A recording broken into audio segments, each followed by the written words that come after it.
What do you get when you combine some scrap wood, your bandsaw, and a couple of enjoyable days in the workshop?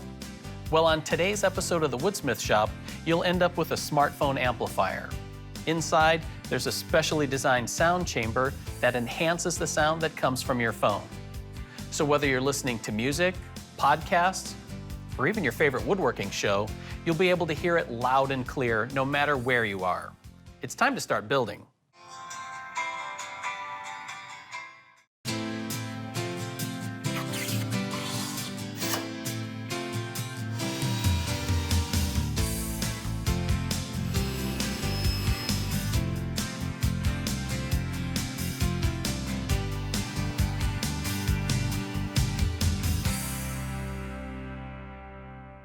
Chris, you were the designer of our smartphone amp, so where did the idea come from?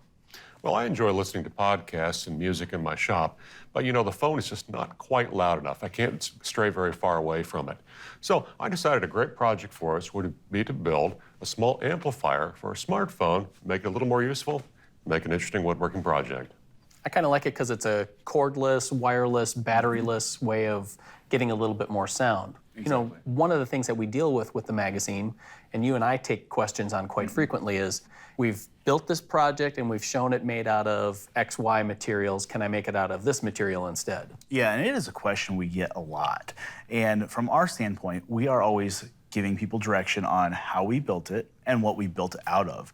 But we're not necessarily telling them what to build it out of or how to build it. So you can stray in both material selection and processes, because there's different ways to get to the same result. Right, so that's kind of the approach that we're taking with this smartphone amp. The idea is that it's a small project. We could easily cover almost every step in this episode, but we wanted to change things up a little bit just to reflect that ability that you have as a woodworker to change things up and still stick relatively close to the techniques in the plan. Exactly. For example, I'm going to build my amplifier basically using the same processes we show in the plans. I had this really nice blank of tiger maple.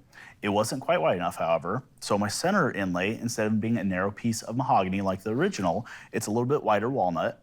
And as I add the additional strips, they're going to get a little bit smaller. So I think it'll be interesting when it's completely done. And that's just one example of how you can change. And you have a different example on how you can change the materials. Right, rather than go with a single blank and adding some inlay strips, I'm going to stay with just a solid block of wood and then cut it up into its final shape. So I chose Wenge. It's a really dense, heavy, exotic wood, so I think it'll work great as an amplifier, but it also has a really attractive dark tone to it and real straight grain that I think once it's all finished will really look appealing. Well, I thought I'd have a little fun with this project. And so what I did was to raid my scrap bin of all the colorful, interesting pieces of wood I could find, cut them up, and essentially made small cutting boards and stacked and glued those. So I'm kind of excited to see what this will look like when I cut it round and into its final shape. One of the other things I like about this project is the chance to work on some specific techniques. You're going to spend some quality time with your bandsaw here. That's right. So this is a good time to put a nice sharp 1/4-inch blade on your bandsaw, get it tuned up and ready to go. And then when we wrap things up at the end of the show, we're going to come back and show off what all of our projects end up looking like. So I think you're going to get things started then. Exactly. We're going to head over to the bench. I'm going to show you how we get started on doing the inlays into this blank.